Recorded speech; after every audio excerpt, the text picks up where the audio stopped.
कालपासून महाबिघाडी म्हणजेच महाविकास आघाडी महाराष्ट्रामधील आणि भारतातील इंडिया आघाडी ह्या सगळ्यांच्या बुडाला मित्रांनो आग लागली आणि कालपासून संजय राऊत, उबाटावाले, काँग्रेसवाले आणि राष्ट्रवादीवाले यांची अक्षरशः झोप उडाली, पळता भोई थोडी झाली. आता नेमकं याच्या पुढे पर्यायच काय राहिला नाही. हे सगळे निराश आणि हताश झालेत. कारण या 8 दिवसामध्ये किंवा ह्या महिन्या 2 महिन्यामध्ये हे भाजप सोबत किंवा शिंदे साहेबांच्या सोबत हे नाही हे आले तर त्यामध्ये तुम्ही काही नवल वाटून घेऊ नका. आता ही बातमी जेवढी महत्वाची आहे, इंटरेस्टिंग आहे आणि एवढी हादरवणारी बातमी आहे, हे बघून तुम्हाला खरंच मजा येईल.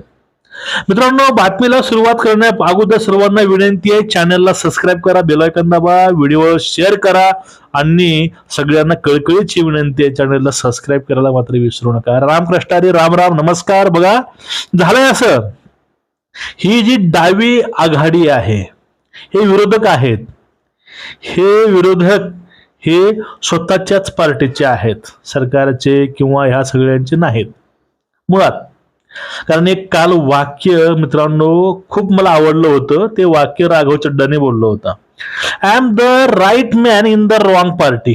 मी एक चांगला व्यक्ती आहे, पण मी चुकीच्या पार्टीमध्ये होतो किंवा आहे आता तरी. कारण राघव चड्डा म्हटलं की सर्वांना आठवतं तो चिकना चोंडा चेहरा, आणि ते लोकसभेमध्ये जे प्रश्न मांडायचे, हे प्रश्न अतिशय महत्वाचे, लोकांच्या हिताचे होते, आहेत आणि असणारही आहेत. पण हे सगळं काही त्या आम आदमी पार्टीला कधीच मान्य नव्हतं. कारण त्यांच्या मते राघव चड्डांनी मोदींना काउंटर करायचं काम होतं किंवा भाजपवर त्यांनी शिंतोडे उडवायचं काम होतं, असं त्यांचं म्हणणं होतं. तिथं काय ते राघव तसं केलं नाही.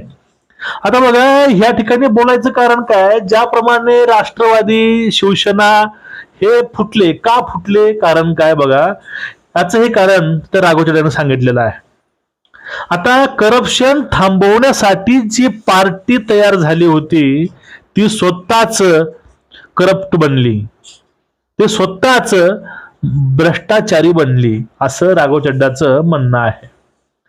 तसंच हिंदुत्वासाठी बनलेली पार्टी, महाराष्ट्रीयत्वासाठी बनलेली पार्टी ज्यावेळेस हिंदूंच्या विरोधामध्ये जाऊन बोलल त्यावेळेस तो पक्ष फुटणंच आहे.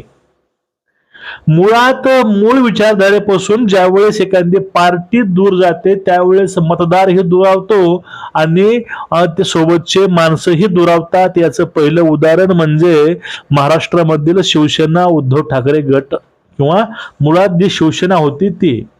कारण जे मुळातील शिवसेना ते बाळासाहेबांचे विचार घेऊन बाहेर पडली आणि ती आता सुद्धा तेवढंच स्ट्रॉंगपणे आणि दमदार आहे. त्यांनी लोकांपुढे प्रूफ करून दाखवलं की आपली शिवसेना खरी आहे. त्यांनी असं अमाप असं मत घेऊन ते निवडून आले.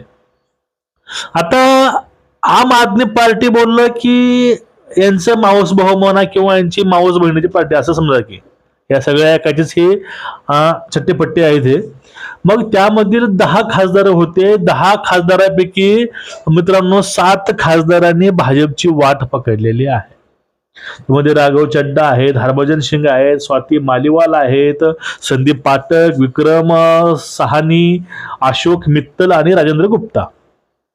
कारण मागच्या राज्यसभेच्या अधिवेशनाच्या वेळेस काय झालं होतं, तिथं राघव चड्डा जे मुद्दे मांडायचे हे मुद्दे आम आदमीला पटायचे नाहीत. त्यांचे मुद्दे असे होते की त्यांनी काउंटर मोदींना, भाजप सरकारला करावं. पण या ठिकाणी राघवनी तसं न करता त्यांनी प्रामाणिकपणे ज्या जनतेने यांना निवडून दिलं त्यांचे प्रश्न त्यांनी मांडले होते, पण त्यांच्या पचनी पडले नाहीत. मग उपनेत्याच्या पदावरून त्या ठिकाणी राघवजींना हटवण्यात आलं आणि त्या ठिकाणी अशोक मित्तल याची नेमणूक झाली. आता या ठिकाणी नेमणूक अशोक मित्तल झाली, पण त्या ठिकाणी आता जे 7 खासदार फुटलेले आहेत त्यांनी 1/3 आकडा इकडे घेऊन आलेत, म्हणजे आम आदमी पार्टीचा खेळ खल्लास.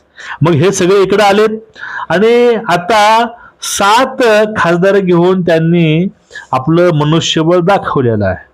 कारण ह्या सगळ्या लोकांना ह्या राजकारणाचा वीट आला होता. त्यामध्ये त्यांनी 3 ते 4 कारण सांगितलेले आहेत. आता आम आदमी ही पार्टी ही स्वार्थी पार्टी बनलेली आहे. मूळ विचारधारेपासून ही पार्टी खरंच दूर गेलेली आहे आणि स्वतः करप्शन थांबवण्यासाठी जी पार्टी तयार झाली ती पार्टी स्वतः करप्शन मध्ये डुबून डुबून गेलेली आहे. हे सगळं या राघव चड्डाने सांगितलेलं आहे. त्याने सांगितलंय की I am the right man in the wrong party. असंच काही महाराष्ट्रामध्ये काही दिवसापूर्वी घडलं होतं. आता हे लहान छान छोट्या लिंबू टिंबूच्या पार्ट्या आहेत, ह्या पार्ट्या वेगळे विचार घेऊन पुढे आल्या, पण त्यांनी मूळ विचार सोडून मोदींच्या वाट्याला गेल्या किंवा नादाला लागल्या. त्या पार्ट्या खरंच वाचतील का किंवा राहतील का, इथं हा एक मोठा प्रश्न आहे. आता महाराष्ट्रामध्ये झालं तर आता ह्या ज्या बातम्या चालू आहेत, आता यावरती सकाळचा भोंगा असेल किंवा अनेक आता हे सो कॉल्ड प्रवक्ते आहेत, सो कॉल्ड उपनेते आहेत, सो कॉल्ड मीडिया ॲडवायझर आहेत, त्यांचे सो कॉल्ड चॅनल आहेत, यांचे काय काय काय काय जे काही आहे यांचं ते सगळे स्वतःला सेक्युलर मानणारे आता यांच्या बुडाला मात्र जळफळाट चालू असेल. कारण यांच्या पार्ट्यातून लोक सरास दिवसा बाहेर पडत आहेत, ते पण तोंडावर कारण सांगून, त्यांना नकारून. कारण त्या जाणाऱ्याला माहिती आहे आता ह्या 7 खासदारांना माहिती आहे आपल्याला लोकांनी निवडून का दिलं. आपण भ्रष्टाचार मुक्त पार्टी आहे म्हणून दिलं. आपण जाऊन त्यामध्ये यांना साथ देत असू तर आपण नेक्स्ट टाइम जाऊन त्यांना मत मागू शकाल का.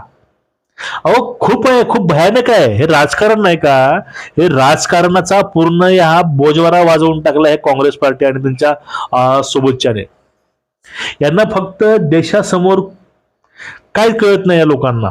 मोदी मोदी मोदी, झोपताना मोदी, उठताना मोदी, झोप लागेपर्यंत मोदीचं जप आणि उठल्यानंतर परत मोदी मोदी मोदी मोदी.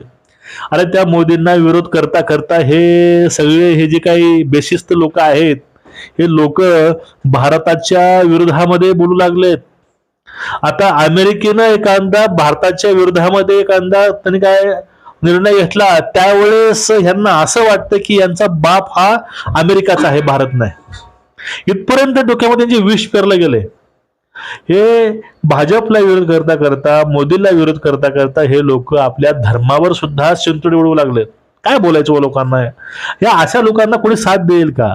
अशा लोकांना खरंच खरंच कोणी राष्ट्रीयत्व मानणारा आहे, राष्ट्रभक्त आहे, ज्यांच्या रक्तामध्ये भारत माता वसलेली आहे, त्यांच्या रक्तामध्ये खरंच हिंदूंचं खून आहे, रक्त आहे, हे लोक अशा लोकांना सहकार्य करतील असं मला वाटत नाही.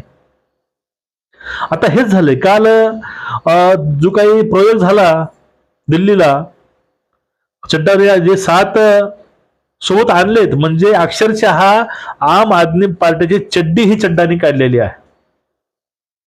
आणि ही चड्डी काढलेली बघून आता महाराष्ट्रामध्ये जे काही सेक्युलरवादी आहेत, जे काही त्यांचे चट्टेबट्टे आहेत, हे सगळे आता खणक्यामध्ये त्यांना जाग आली. आता समजलंय कारण आपण कितीही काही करू द्या आपलं काही आता होणार नाही. कारण असत्यापुढे सत्य कधीच झुकणार नाही, अधर्मापुढे धर्म कधीच मान खाली घालणार नाही. धर्माची मान ही ताटच असली पाहिजे आणि अंतिम विजय हा नेहमी धर्माचाच होतो. हे गीतेचा मित्रांनो बोध आहे. ही जी अधर्मी लोक आहेत ना, हे अधर्मी लोकांना, जे धर्माच्या बाजूने जे लोक आहेत ते लोक कधीच जमू देणार नाहीत. तुमचं एकूणच या विषयावरती मत काय नक्कीच व्यक्त व्हा. जे काय सध्या महाराष्ट्रातील जे काही हे लिबरल जे आहेत यांच्या बुडाला मात्र आग लागली आणि झोप आता उडाली असेल अशी आशा करू. मित्रांनो व्हिडिओ शेअर करा, चॅनलला सबस्क्राईब करा, बेल आयकॉन दाबा आणि सगळ्यांना एक विनंती आहे कमेंट करायला खागी करू नका, फुकट आहे. इथं आपण खरा मार खातो. जय हिंद बोला, राम राम बोला, जय श्रीराम बोला, काही बोला, फक्त त्यातून हिंदुत्व दिसलं पाहिजे.